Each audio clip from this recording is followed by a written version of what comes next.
राजकुमार और गरीब लड़की।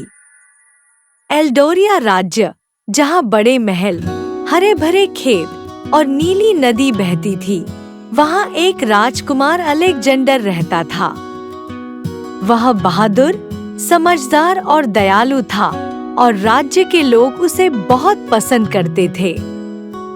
लेकिन उसके दिल में एक खालीपन था। उसे सच्चे प्यार की तलाश थी, जिसे पाने के लिए वह बेचैन रहता था।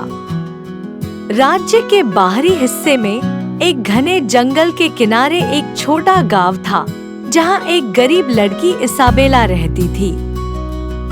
इसाबेला बहुत सुंदर थी, लेकिन उसकी असली पहचान उसकी दया और साहस में थी।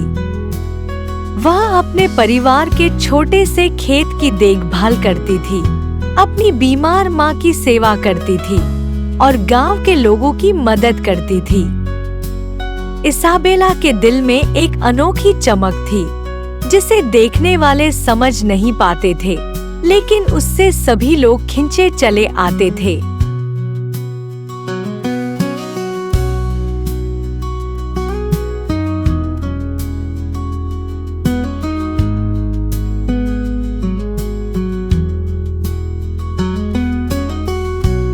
एक दिन जब अलेक्जेंडर राज्य के हालात जानने के लिए गांव गया, तो वह जंगल के पास पहुंचा।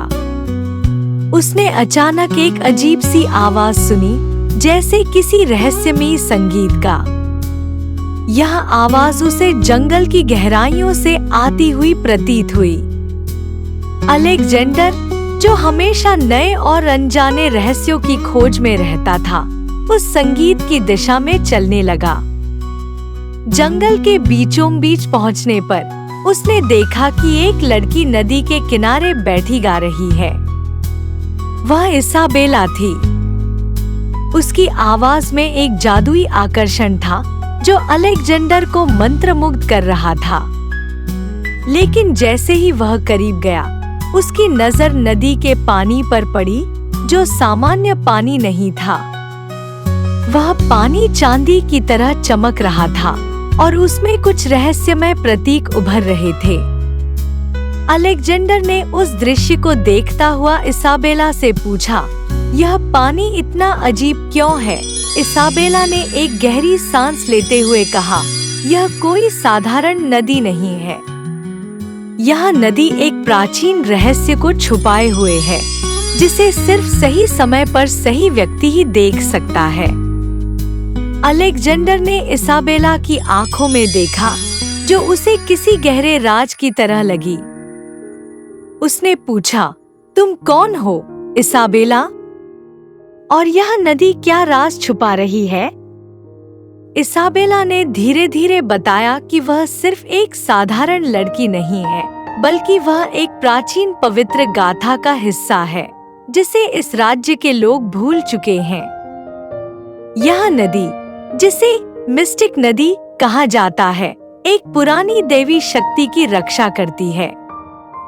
इसाबेला को उसके बचपन से ही इस रहस्य की रक्षा करने के लिए चुना गया था, लेकिन उसे खुद इस रहस्य को पूरी तरह समझने के लिए किसी खास व्यक्ति की जरूरत थी, जो अलेक्जेंडर हो सकता था। इसाबेला ने बताया कि इस नदी के नीचे एक प्राचीन खजाना छुपा हुआ है, जिसे पाना किसी भी साधारण व्यक्ति के लिए असंभव है। लेकिन यह खजाना सिर्फ वही पा सकता है, जिसमें सच्चाई और प्रेम का दिल हो। इस खजाने के बारे में कहा जाता था कि वह उस व्यक्ति को असीम शक्ति और समृद्धि प्रदान करेगा, जो सच्चा और निस्वार्थ हो। अलेक्जेंडर, जो अब तक इस रहस्य में पूरी तरह उलझ चुका था, ने इसाबेला से कहा, मैं तुम्हारी मदद करूंगा। हमें इस रहस्य को खोलना होगा और यह जानना होगा कि इस खजाने का असली मकसद क्या है। इसाबेला और अलेक्जेंडर ने साथ मिलकर इस प्राचीन खजाने की खोज शुरू की। उन्हें कई बाधाओं का सामना करना पड़ा। जंगल में विचरण करने वाले भयंकर जानवर, रहस्यमय छायाएं और एक पुरानी श्रापित गुफा, जो किसी भी अनजान यात्री को अपना शिकार बना सकती थी। लेकिन अलेक्जेंडर और इसाबेला ने हार नहीं मानी। उन्होंने एक दूसरे का साथ दिया और अपने साहस और प्रेम की ताकत से उन सभी बाधाओं को पार किया। आखिरकार वे उस गुफा तक पहुंच गए जहां वह प्राचीन खजाना छुपा हुआ था।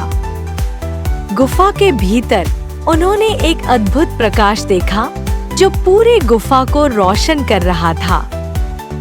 गुफा के सबसे गहरे कोने में एक प्राचीन मूर्ति के नीचे एक चमचमाता हुआ बक्सा था। उस बक्से पर कुछ प्राचीन भाषा में लिखे हुए शब्द थे। इसाबेला ने उस भाषा को समझने की कोशिश की और पता चला कि वह एक रहस्यमय मंत्र था जो सिर्फ दिल से बोले जाने पर ही काम करता था। अलेक्जेंडर और इसाबेला ने मिलकर उस मंत्र को पढ़ा और देखते ही देखते वह बक्सा खुल गया। उसके अंदर एक अद्भुत शक्ति और ज्ञान का स्रोत था जो सिर्फ उन दोनों को ही समझ में आ सकता था। वह खजाना, जिसे सभी भौतिक खजाना समझते थे, वास्तव में एक दिव्य ज्ञान था जो राज्य की भलाई के लिए था। इस खजाने को पाकर अलेक्जेंडर और इसाबेला ने राज्य की सभी समस्याओं को हल कर दिया। उन्होंने राज्य को नई ऊंचाइयों तक पहुंचाया और सभी ने उनके साहस और सच्चाई की तारीफ की। इसाबेला और अलेक्जेंडर की प्रेम कहानी सिर्फ एक साधारण प्रेम कहानी नहीं रही, बल्कि एक ऐसी गाथा बन गई जिसे लोग पीढ़ी दर पीढ़ी याद करते रहेंगे। उन्होंने यह साबित किया कि सच्चा प्रेम, साहस और निस्वार्थता किसी भी रहस्य या बाधा को पार कर सकता है और दुनिया को बेहतर बना सकता है।